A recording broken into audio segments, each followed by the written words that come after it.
Hey guys, welcome to the first of a series of videos we'll be doing called the Open Chat.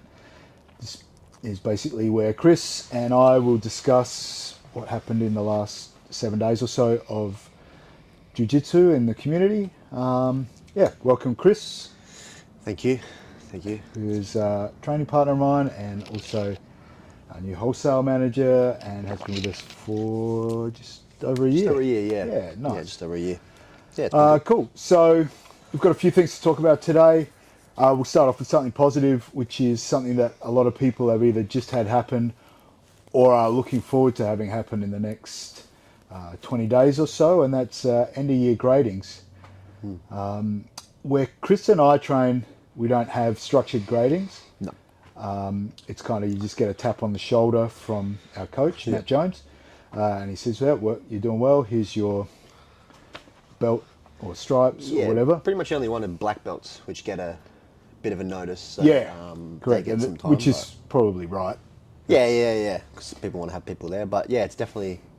gradings aren't a specific thing that's set out during the year or anything like that. But what we want to talk about today is just what we see as the pros and cons of doing it either way. Yeah.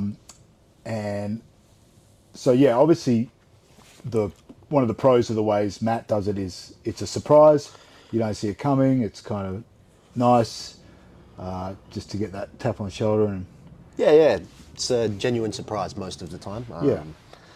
Maybe some other people will know.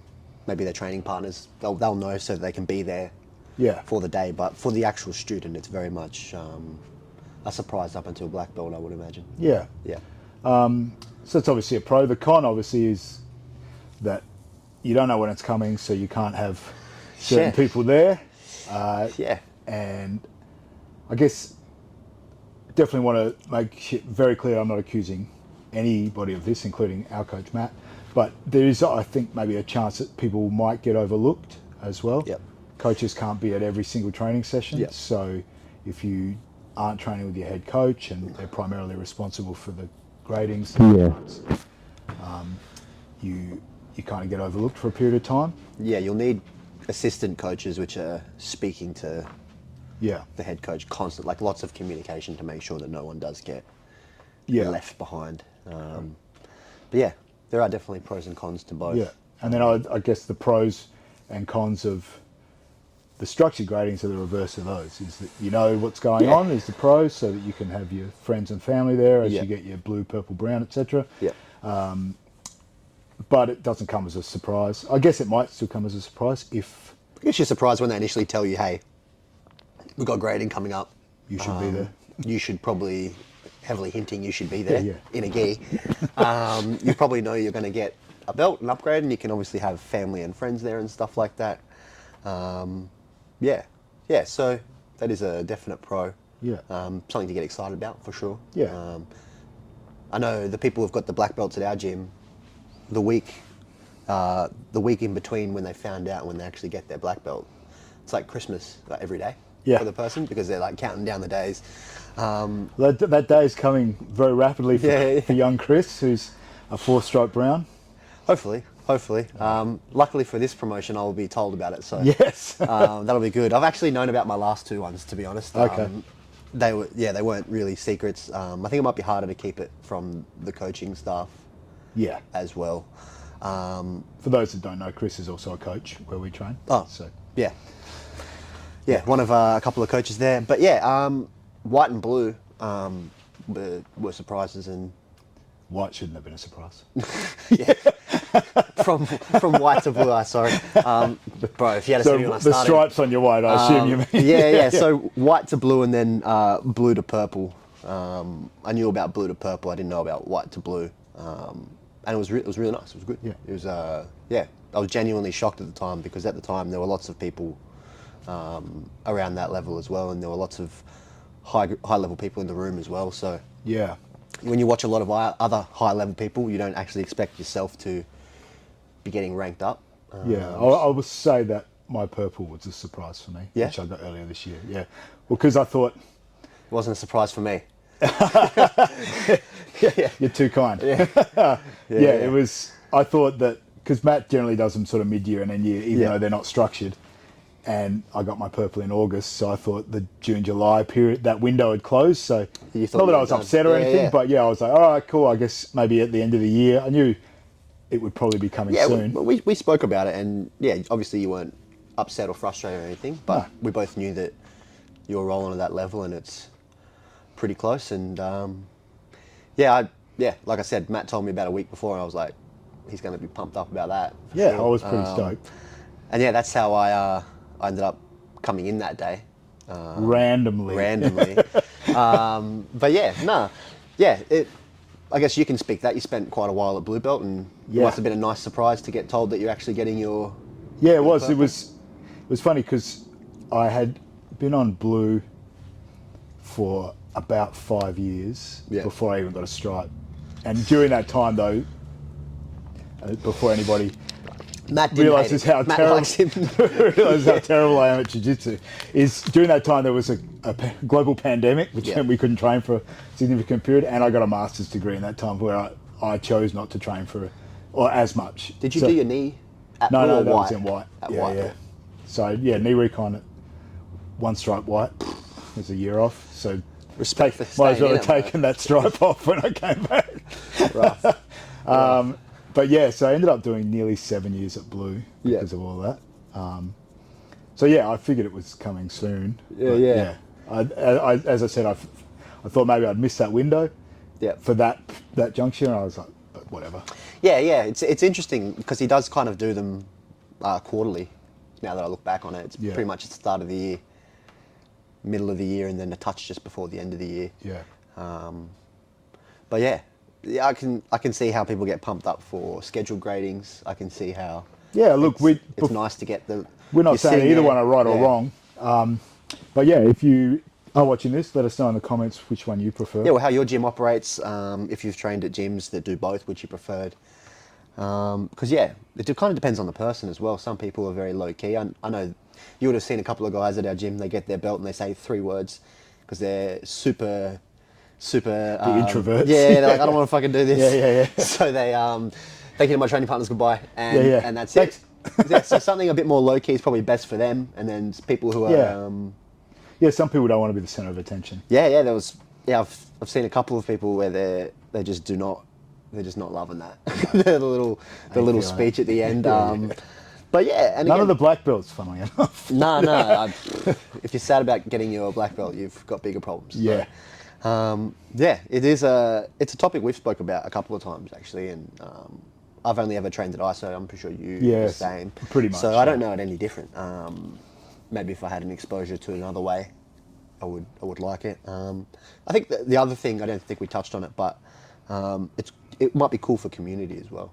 You know, like Yeah, I think it's getting a day where everyone's there. with the whole club arrives on one day. Yeah. Yeah. I guess. Well, then now I'm kind of thinking about it more on the spot. It could be rough if you feel like you're getting graded that day and then it doesn't happen. Yeah. Well, that's the other different way of doing it is like, so Because we are obviously with the tap on the shoulder, it's Yeah. very unstructured.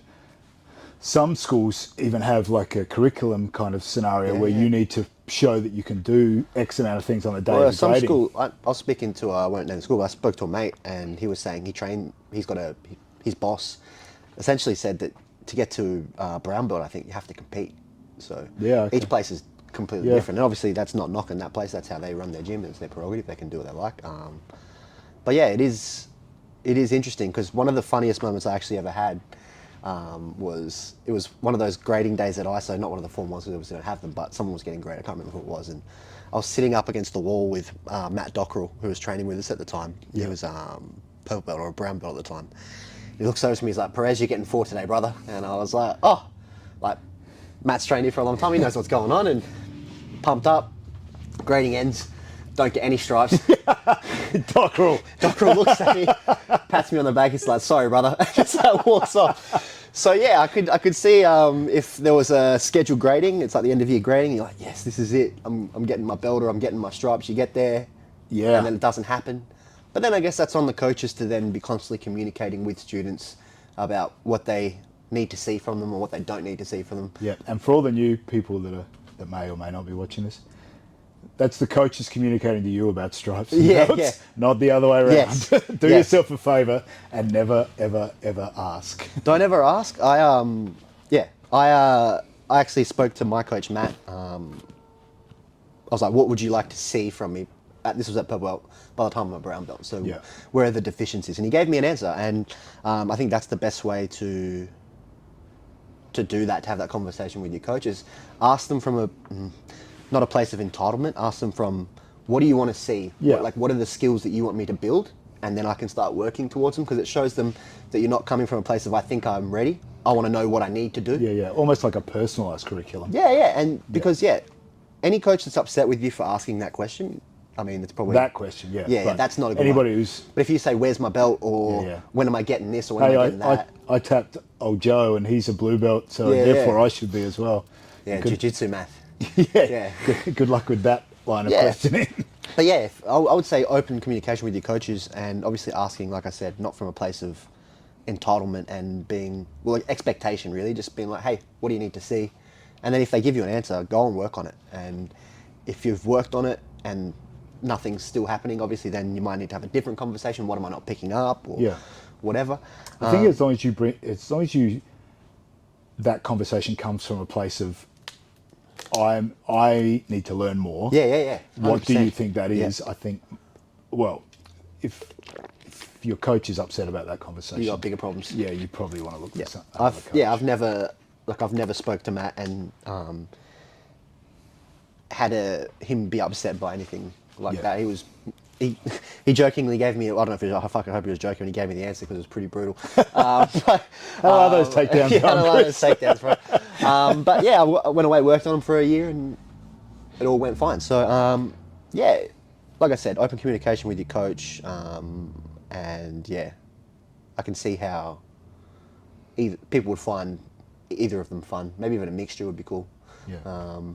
But yeah, it's I'd be interested to see what the majority. I think the majority of people would have most have structured. gradings. structured gradings. Yeah, I'd At be least, interested to see where we live. Yeah, In sunny South Australia. I'd be interested in the frequency too. If it's like a 3 times a year, 4 times a year type of thing. Probably, Most, I think, are doing it 3 or 4. yeah. But a lot of, I think, that's true. It's stripes as well. So Yeah. I think for kids, grading days would be awesome, yeah, because that gets them super pumped up.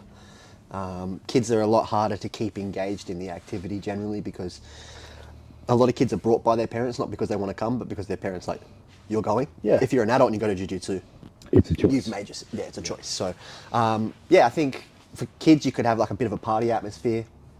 Lots of games that day, grading day, parents are welcome, all that type of stuff. That Yeah. could be really cool. Yeah. Yeah, cool. Yeah.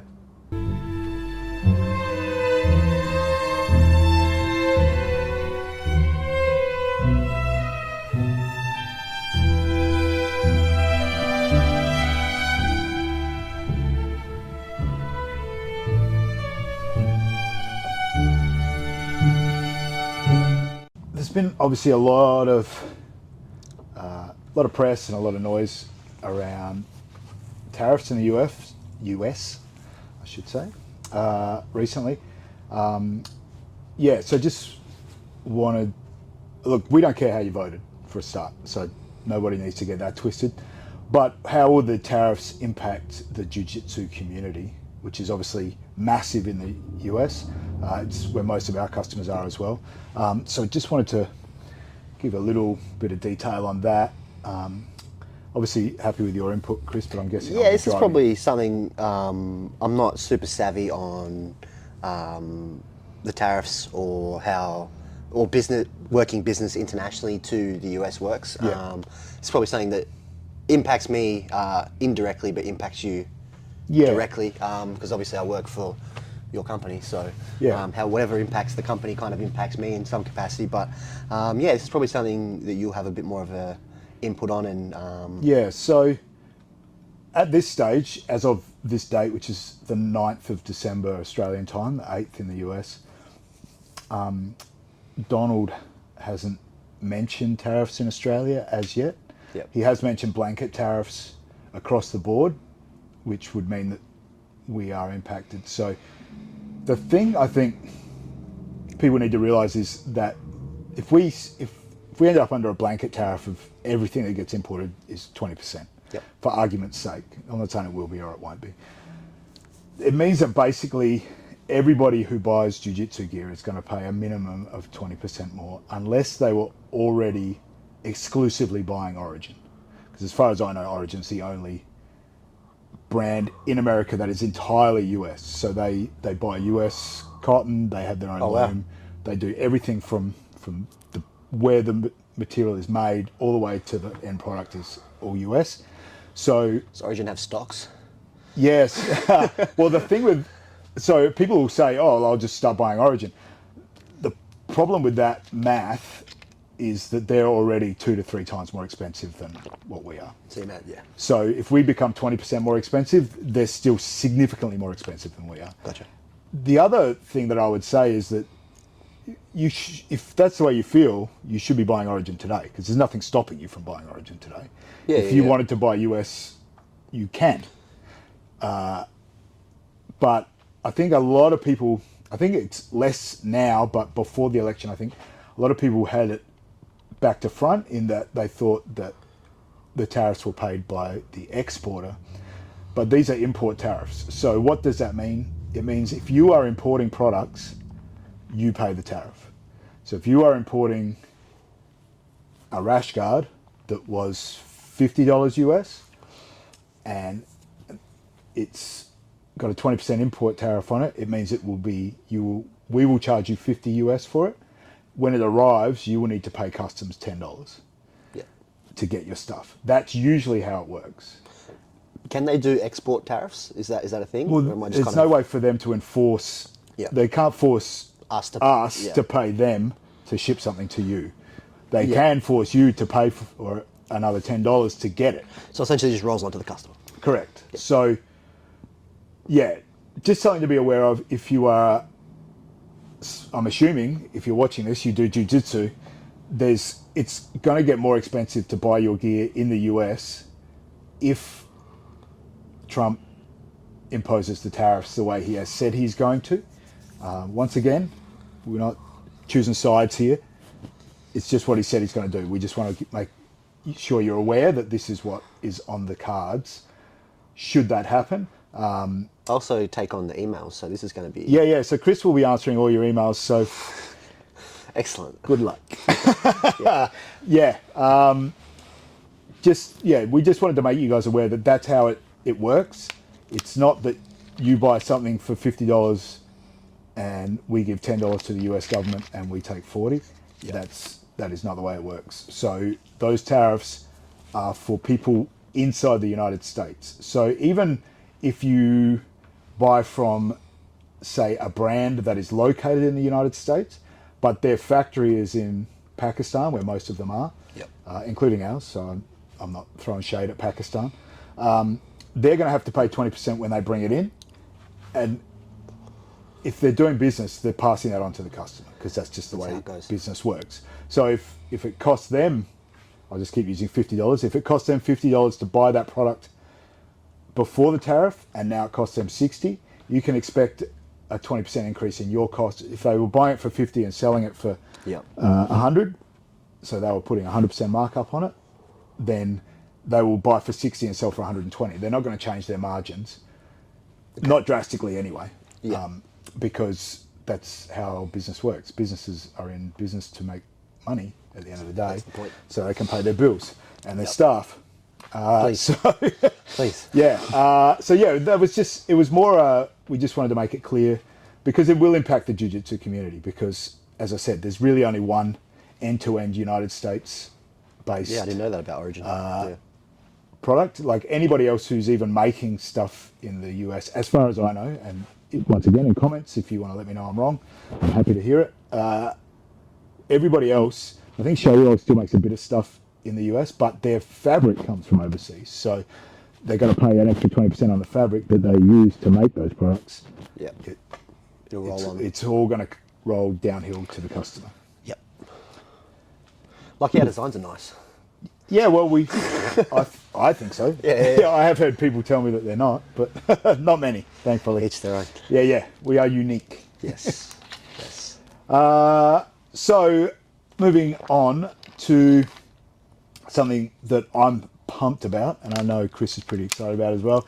That's Marcelo Garcia back on the mats Yes. Healthy. and going up against another legend of the game, Iminari, on one championship coming up real soon. Yep. How do you see the match going, Chris? I reckon Marcelo will win, personally. Okay. Yep. Maybe that's just like what I want to happen. Yeah. I would say that my heart says Marcelo, my head says Iminari, only not because of Yep. some massive skill gap, but Yep. Iminari's been active. He's been active this for a whole while. time. For this whole time that Marcelo's been not competing, he's obviously had his cancer incident, and Yep. thank Yep. the jiu-jitsu gods that he came through that Yeah. on the right side of it. I just think ring rust, even though it's not in a ring, or it might be, it's one. I get what you're saying. Yeah. Yeah. Timing's off. yeah, all that type yeah. of stuff. Yep. Neither of them are young men either. Nah. So, as a fellow old man, Yep. getting it back, not that I've ever been at the level these guys are, but yeah, the ability to get it back Yeah. after a break is increasingly difficult. Yeah. No, Iminari's definitely been a lot more active, particularly because of the health stuff. So obviously Marcelo just being healthy again is a win Yeah. on its own.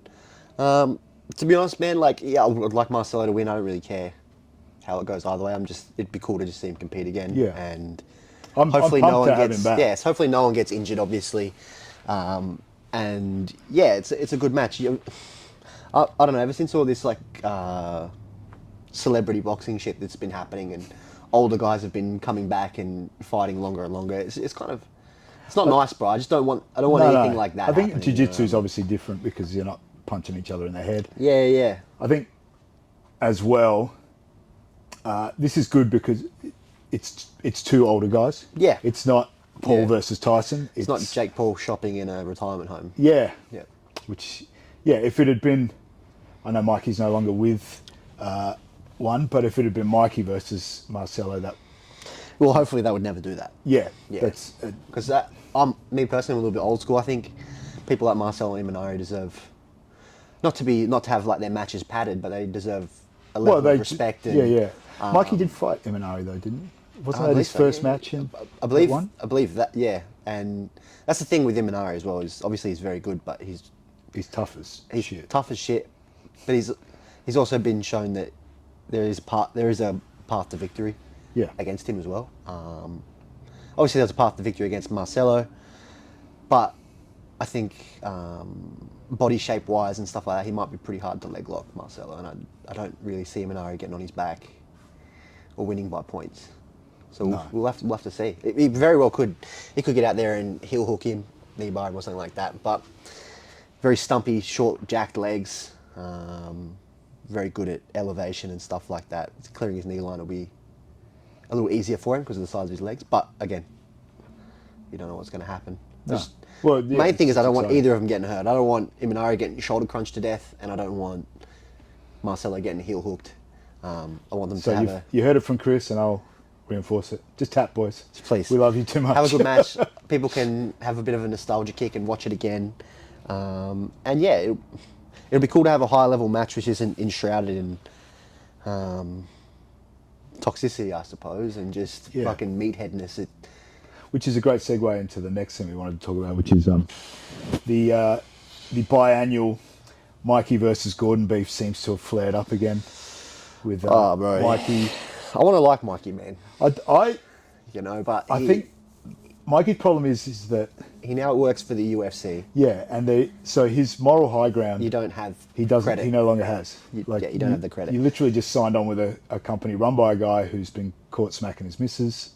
Bro, they also allow, if you're good enough, they allow you to get away with and do Yeah, steroids. the top two draw cards over the last decade have been John Jones and Conor McGregor. Like them or loathe them, neither of them have what we would call a spotless record. And obviously with Gordon, he says some crazy shit and he's not everyone's cup of tea. But he's pretty honest with what he's doing. You know what I mean? Like Well, he is now. yeah, He didn't. There was a long time where he said he was clean, Yeah. which everybody knew was bullshit. yeah. But this idea that now I'm in the UFC and I'm going to be the guy that makes grappling competitive and serious is kind of crazy because one, with UFC, you've got fighters constantly complaining about payment. Yeah. They get paid fuck all. And two, you've also had a tournament literally this year that gave an athlete $1 million, two athletes $1 million. Yeah. So like it's... Yeah, well, I mean, Mikey's on record saying that he wants... The reason he went to UFC is because he wants grapplers to get belts and rankings, and... They've already got those. In both of those promotions. I mean, ADCC invited him. I'm pretty sure Craig would have Who's taken number him one? as well. Super popular show. Yeah. Belts, rankings. Yeah, what it is he's moved over from one. He's got to make some waves and some splashes to hype that move up and get people looking. And a good way to do that is to find the best guy And talk shit. And he knows that Gordon can't help himself. He will bite back. So Yeah, and I mean, the other thing as well is there's no way those two ever compete against each other. No, Because the size difference is I will never say astronomical. people are juicing when they aren't.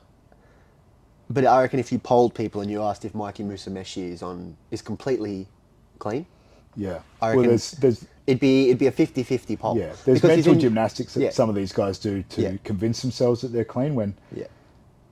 let's just say they wouldn't pass an Olympic level Well, test. I also saw it literally about 10 minutes before we started this. I watched a video of Gordon Ryan speaking, and he was saying, he actually made a good point. It's like you either have to have every single promotion sign up to no steroids, or every single promotion sign up to it's open reign.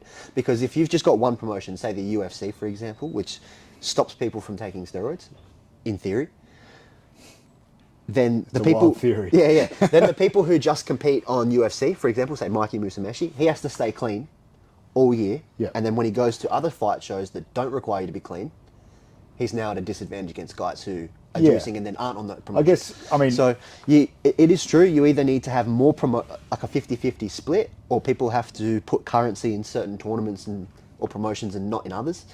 If the community is really set on making the sport clean, invest in promotions that strike out steroid use and support those athletes. But again, if you're not going to do that, you can't really be then... Yeah, well, I mean, I think jiu-jitsu is probably going to head down the road that bodybuilding did 40 years ago, which was clean competitions and dirty competitions. Because if you go to grappling industries, this has nothing in there, right? And obviously grappling industries, very grassroots, base level form of competition, right? But you do have like blue belts that are juiced to the gills. Yes, 100%. I've had competitors tell me that they're doing it. Yeah. And that's fine. They're not told that they can't. So you can't then turn around and be like, oh, what? It's then a choice between... Yeah, I mean, if you're not people, testing, right? then... But if it says explicitly in your contract, we want clean athletes, we do not endorse any PEDs at all, then if that's what the community wants as an overall, that's what they should direct their money and attention to. Because this idea that you're going to do that, but then everyone's watching CJI and ADCC, which is Freak Show Central, Yeah. that's where the money is. Why would anyone ever... Well, that's similar to what bodybuilding became. Yeah, It's why the fuck would all the anyone money ever is in outlaw it? Olympia, Arnold Classic, all that sort of and stuff. for casuals, I never did. I was never into bodybuilding or anything like that. But as a spectator, seeing dudes on the stage which were absolute freaks, that's what. Yeah, that's what you pay your money for. Yeah. Right. So when you see Gordon Ryan and Andre Galvao completely juiced up, two fucking freaks, just super high level, and highest level absolute physicality, studs. right? Yeah. That will draw in neutrals, or not even neutrals, sorry, people, casuals. Yeah. Because they're like, look at these fucking animals, bro. Yeah. But that's not what jiu-jitsu is sold as, though. Jiu-jitsu is sold as this tool for ninja nerds, but when you look at the high level guys, they're all... There's a all few ninja nerds, but yeah, I know what you're saying. Yeah. But I think... Vast majority would be the jocks at college and stuff. Yeah. But that's all, in any athletic endeavor, that's what's always going to rise to the top. Yeah. Is the freaks, and I'm not even talking about juicers. I'm just doing athletic freaks will always rise to the top. What jiu-jitsu gives people who aren't athletic is a chance against athletic people who are untrained. Yeah. And that's what you need to be aware of, is that somebody who's an athletic freak who is trained Yep. is probably going to beat most. Yeah. Not like if you've been training more than 5 minutes, 100%. you've seen a freakishly athletic blue belt wreck a brown belt. Yeah, it happens, bro. The belts are... Belts in general are kind of I mean, being... Nicky Rod at blue was at 80cc finals. You know? Yeah. But yeah, I think if the community does indeed want everything to be clean, then they need to... That's it. You're never going to get 100% consensus across the community. And then if you don't have 100% consensus, you might as well have zero consensus, because if 90% of people are like, yeah, we want clean athletes, and 10% are like, no, we're going to fill our bodies with testosterone. But also, if you're an up and coming jiu-jitsu athlete, and you know the scene is rife with PED use, you know that full well before you start, and then you get in there and then you start complaining about it. It's like, well, fuck, bro. Like, you knew exactly. Yeah. You knew exactly what it was when you signed up. That's why I never. Like I said, I've competed against guys that are on steroids. I never complained because, one, it wasn't against the rules, and two, this is what it is. Yeah. People are going to try and find an edge, be it natural or unnatural, especially people who are competitive, and it is going to be extremely hard to completely wipe that shit out. Well, no sport has managed to do it completely. No. Like, even like the biggest money sports, like if you try to, like even like NBA players get popped quite regularly. NFL players all the time. Olympic athletes all the time. And these are billion-dollar corporations. Yeah, because people are ultra competitive and they're looking for an edge. Yeah, they're looking for any edge because it's worth it. Yeah. Particularly Olympics. Inside, people fucking storing bags of their own blood in fridges and shit. Yeah. It's like madness, but it's 1% here, 1% there, and 101% make up the whole pie. So that's what people will do. And but yeah, I don't really think Mikey's got too much of a leg to stand on with. No, I think he lost his moral high ground too when he signed with the UFC. Yeah, but I think I think this is him just making noise because selling fights. He has to now. Yeah. He's in the business of selling fights now, and and all power to him. If it's what he needs to do to pay his bills, then who are we to say he shouldn't do it? But at the end of the day, he can say and have whatever opinions he likes. It's how it lands with the broader jiu-jitsu community. Because like I said, I've seen people talking out of both sides of their mouth. They're like, I fucking hate steroid use, but then they're all over all the main guys, loving watching their instructionals, buying their content, all this type of stuff. And it's like, well, fuck, man, like, you say you hate it, but then you go and support it. So again, I think... It's similar to I think most people don't care. The people that are like, fuck the UFC, they don't pay their fighters right, but then they... Every fucking pay-per-view. They torrent everything. You know what I mean? They don't give the O's. Like, it's like, whatever. I guess if you don't like steroids and you steal their content, that's fine. But no, but in all seriousness, I think it's just noise. I don't know who else is exclusively signed to the UFC as a grappler, really. I don't either. I know Mikey had his first match over the weekend. I don't even know who he matched against. He did? Yeah. Well, fucking there you go, bro. You got to talk more to sell more fights because...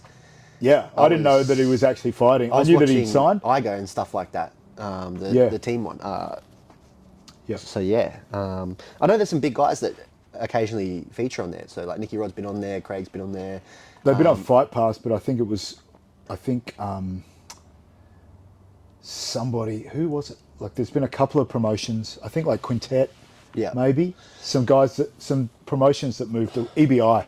I wonder how much of because a month ago or so he missed weight, Mikey, and they took his title away as well when he missed the weight, and they said that he essentially said that they changed his opponent and changed the weight he had to be at, and that's why he missed weight. Okay. So it sounded like there's a little bit of fuckery on both ends. I wonder how much of that kind of played into Mikey being like, fuck this place. And there's been a few people that have come out and said, one is kind of amateur hour at times. But you never know whether that's just because they didn't get what they wanted. We had that match against Gabriel Souza on there. He won by a calf slicer, I reckon. Yeah. So that's obviously a good result because Gabriel's very good. I mean, Mikey did very well at one. Yeah. In terms of win-to-loss ratio. But even when I think of him going to the UFC, or I think if you're a grappler and you're signed to either one or the UFC, like, you've kind of taken a lot of matchups off the table because a lot of people aren't going to jump into those No. cards. If he was floating around and open to ADCC and CJI, matches with him against, imagine him against like Levi or something like that. It would be crazy, Yeah. you know, like, but that's never going to happen. No. Did he end up, because the Ruotolos are on one. Did he ever, I don't think he ever I don't know matched how with their either of them. contracts work. I think some people are on exclusive contracts, and I think some people can fight on whatever the fuck they wanted to. okay. Because the Rotolos kind of competed on everything. It might just depend on your individual contract. But yeah, it'll be interesting to see what type of matches he gets on there. Yeah. I'm sure it's all going to play out. Well, Yeah, and I don't think have more to say about it over time. I don't think Gordon's going to give a fuck. No, well, I think Gordon does give a fuck. That's kind of Gordon's problem, is that, like you said before, he's just so easily baited into... He will buy back. Yeah, into arguing. Not that I count Mikey in this part, but Gordon will argue with... Like, if Gordon sees this, he'll probably argue with us. And Please don't. He's got no business... Like, we have no business being in an argument with Gordon Ryan. He's a far better grappler than we'll ever be. But he's very easily riled, and Yeah, well, he bites back he probably way too easily. put it down as he doesn't take any shit, and he'll clap back. And some people look at it as he can't control his emotions. I'm sure the truth is somewhere in between. But yeah, But if you do want to argue with us, Gordon, hit us up in comments. argue with Nathan. I'm fine. You good like I'm that? good, bro. I'm fine. I like you, Gordon. But yeah, what's next? So actually, we could probably get all the toxic stuff out of the way. There was that. Yeah, so we've had another high-level black belt accused at this stage, but I'm pretty sure he got charged. Yeah, I I read mean, he got charged. but no, isn't convicted yet. Yeah. But the evidence seems to be overwhelming from what I've read. We won't name names. If you want to find out, you can find It out. won't be hard to find. But it's just, how does this keep happening in our community? Like, jiu-jitsu is tiny. Like, global, like, we all love it. Yeah. But in terms of a sport, it's tiny. Yeah. Like, there's reportedly only about 5 million people globally that do Brazilian jiu-jitsu. Jesus Christ. And yet we seem to have one a month, one every 2 months of these, and this is just the high level guys, coaches and stuff being popped for just disgraceful behaviour of a sexual nature. Not always with kids. This but, one's with minors. Yeah. But I mean, obviously anything with involving children is really, really upsetting. But I mean, even we were talking about another person last week that was done domestic violence against their wife. Like, Yeah. I just don't know what we do about it as a community to root these people out. Well, one thing we can do as a community is, if you're a head coach or you're a coach of any description, or you're a training partner and you see people in your gym who are, obviously lots of these people can hide in plain sight and they're great at keeping masks on and hiding their behavior and manipulating people in all types of ways and stuff like that. But if coaches or athletes, or not even athletes, coaches or students see anything red flaggy in that type of vibe, it needs to be communicated straight away. Yeah. And if you communicate to your coach that this guy's giving off bad vibes and your coach is dismissing it, pushing it to the side or not doing anything, obviously I'm fully there for hearing both sides of the story and fleshing shit out, because wires can get crossed, some people have different types of humour, all this type of stuff, right? But if your coach brushes it aside or does nothing about it, then that kind of tells you a lot about where you're training and who you're training. Because at the end of the day, our coach Matt says it all the time, jiu-jitsu doesn't make you a better person. Jiu-jitsu has the potential to change your life and surround you with good people, give you skills and confidence. Yeah. It can give you the tools to change your life, but just because you do jiu-jitsu doesn't mean that you're going to be a good person. It's essentially a baseball bat. And what I mean by that is, he says this all the time, you give a good person a baseball bat, they go to the park and they play baseball with it. You give a bad person a baseball bat, they go and beat someone with it. And jiu-jitsu is the same. You get given jiu-jitsu skills, you can teach to others, defend yourself and others, or you can use it to be a bit of a predator and attack people. So in terms of how to stop it, one, don't train pieces of shit, and two, if you see fucked up behaviours, you've got to say something, because you might not be the victim, but there are other people in the room who very well could be. And yeah, I was thinking to myself about this. I was like, do we hear about lots of it? Is this something that happens in lots of communities that are smaller niche communities? Yeah. Like, does wrestling have this problem? obviously there's lots of sports where there's been grooming and stuff going on of young athletes and stuff like that. I'm trying to work out myself, is it a jiu-jitsu, it's not obviously an exclusively jiu-jitsu problem, but No. is it by capita more in jiu-jitsu? And if that It is feels so, like it. why? And I think maybe why is the power dynamic between student and coach, particularly if you train it somewhere where it's a bit culty like that, where the coach's word is law, and even just with moral stuff, you know, I think, yeah, I don't actually know why it happens a lot. Yeah, like coming from... Is it a predator thing? Like, I played basketball for 30-something years. I played football, soccer, nothing. Yeah, and I literally know of one basketball coach that got done for this sort of behaviour. Yeah. I'm not saying there's only been one globally, but No. I'm only aware of one. But yeah, And there's been probably, like I said earlier, like I can think of 4 or 5 this year in Yep. jiu-jitsu. yeah. And jiu-jitsu, when you look at the size of the community, Small. is microscopic compared to small, basketball. Yeah. It's fucking gross, bro. And obviously, it goes without saying, people like that have no place in society, let alone Yeah. jiu-jitsu. Well, Do like, you know what I mean? yeah, So, hopefully, teaching if kids they and did women it, and stuff like that. Well, this guy, it seems pretty. well, this clear. guy was actually, it was males. Yeah. I'm assuming there were Juvenile women, males. women involved as well, potentially. Yeah. But it just shows you it's not just women that are the victims. Obviously, they make up a big proportion of it, Yeah. and they are victims. But these poor guys, you'll be able to find them, world-class competitors, males, coming out well after the fact, being like, you know what, this was actually kind of fucked up. Yeah. And like I said, I just can't stress this enough, man. Like, if you're a coach and you see bad people or the behaviours of bad people, I'm not saying you have to kick them out first go, but you have to address... Depending on the severity of the Yeah, issue. yeah, exactly, right? Yeah. Obviously, if it's something egregious, they go straight away, there's no questions asked. But if there's weird behaviours, inappropriate jokes, things like that, you need to be speaking to your students and making sure that you're not training predators. Because I want to open a school one day. I couldn't imagine the feeling that I would have if I found out I trained a black belt up and then he used those skills to go Yeah. and assault people. I don't think I could help but feel somewhat complicit in it. Because Complicity is probably a strong word, but I can understand feeling guilt guilt, for yeah, giving them guilt, the tools. right? And even just my own social filter, like how have I not picked up that there's a monster Particularly a living, black belt, living like, amongst us? Yeah, it's- you that's know this person 10 well, years, more than likely 10 right? plus years. How did I not pick up that this dude was like this? Because it's very hard for that long, and these guys train a lot, to keep that mask. Yeah. up. I mean, There's some gotta- are very good at it. Yeah, That's the thing. they're manipulators and predators.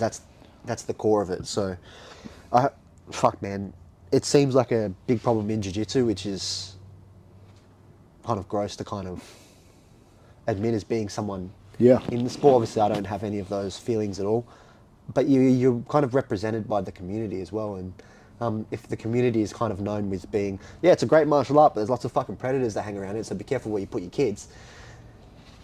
Yeah. That's not good. That's not something you want synonymous with your martial art or your life or your business. So, yeah, I think it comes down to a super tight filter at the highest level and enforced by students who are educated in what to look for and confident to speak up. And Man, we can't even get the highest level competitions to enforce these rules. That's the thing. but that, man, like, this is obviously just all arbitrary and I have no proof of this, but I'm assuming there's times where there's athletes that the coach looks at it as like, fuck, man, you might not be the greatest dude, but you provide this much in profit for the gym in some capacity. Yeah. We'll just... Or you sponsor, Yeah, we'll push that to your the business side. sponsors us. That stuff's absolutely insane. And Yeah. again, I can't put any names to it, but you could only I think assume it's, that stuff happens. I think it's Dean Lister. I think, and if I'm wrong, once again, Yep. let me know in comments. But Dean Lister is on record as saying you will never get a black belt from him if he doesn't think you're Yeah, a if good you're person. a dickhead, yeah. You'll sit on brown for eternity Well, brown belt's your as a coach, it's your last opportunity to try and affect. to try behaviour. and Yeah. And all credit to Dean, if it was Dean, on that stance, because obviously some coaches have less tolerance.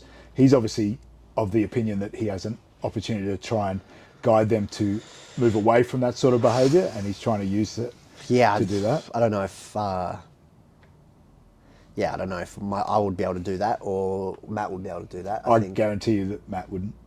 But I reckon the guy'd be, yeah. He wouldn't be training. No, not with at us. the gym. Yeah. And that is something that is kind of, now I'm thinking about the topic a little bit more and looking back, it is comforting. Because, that is, there's nothing more damning on a community and a play. Oh, it's the worst of the worst.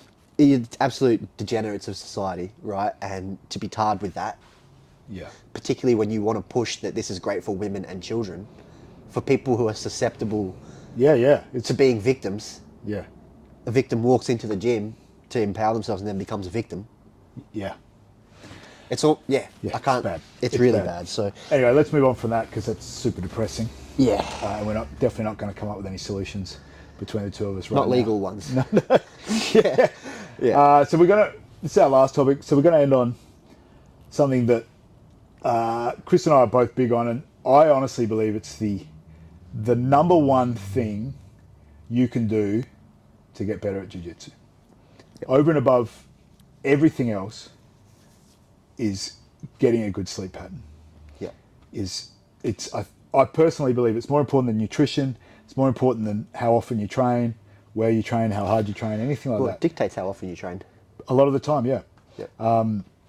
So it's wild to me how often it's abused for the sake of to be more efficient. People think if they stay up longer, they can get more work done and become better. Or people think, I can operate on 4 hours sleep. Built different. Yeah. Like to me, that's as crazy as the I see red people. Yeah. Like. Well, you look at the science of what it does to your brain if you don't sleep. It is crazy how many people abuse their bodies this way without even realizing that it's abuse.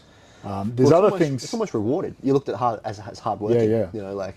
And I totally get some people work shifts and all of that, and that's outside of their control. But if it's within your control to create a sleep pattern that is consistent 7 days a week, so I was thinking about this yesterday, that there's probably less than 5 days a year I go to bed after 9 o'clock.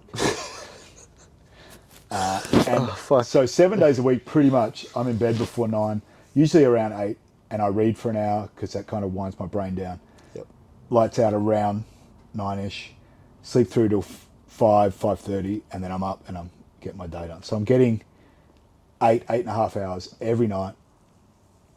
At the right times too. Yeah. You're sleeping in the right through time night, slots. Yeah. Getting up pretty much around the same time the sun gets up, going to bed around the same time the sun goes down, which I think is also an underrated thing. That was Isaac Michelle put me onto that. Yeah. The seeing the sun. He uses it to get rid of jet lag, but I use it to regulate my sleep pattern. Yeah, right. The other thing people underestimate, I think, as well, is the impact of things like alcohol and Alcohol, bro. downers. How many jiu-jitsu careers have been killed by alcohol, you reckon? Yeah, or weed as well. Yeah. So, I mean, it's well documented that weed doesn't actually help you sleep. It actually stops your brain from entering the right type of sleep. But alcohol is very much the same. People think they can... I was reading a study a while back that having one standard alcoholic drink, 4 hours or less before you go to bed, disrupts your sleep. Just one. So if you're the sort of person who has, half a glass of wine with dinner, a couple of beers with dinner, that sort of thing, it's disrupting your sleep. Now, we're not telling you how to live your life. If you want to drink. If you want to smoke weed, smoke weed. We're not the arbiters of the moral high ground on that. But people need to be aware of the impact that it is having on sleep. And sleep is when you're recovering from the hard training. So, just don't underestimate how powerful. Like I tell people all the time that a good night's sleep is a superpower. Yeah. And the difference it'll make to your life is amazing. So, if you aren't in a regular sleep pattern, maybe give it a go. maybe try and cut out alcohol or weed or whatever that you maybe think is helping you sleep for a month. See where you're at. Yeah, give it a bit of time. Don't just do it for 2-3 days. Well, the other thing as well is you can cut out. Like I said, there are maybe 5 nights a year that I'll be up late because of one thing or another. So nobody's saying you can never drink again, you can never smoke a doob again, you can never do any of that shit again. What we are saying is just moderation. Yeah. To make sure that you are consistently getting enough sleep. And on that note, we're going to bed. All right. See you later. Thanks for watching.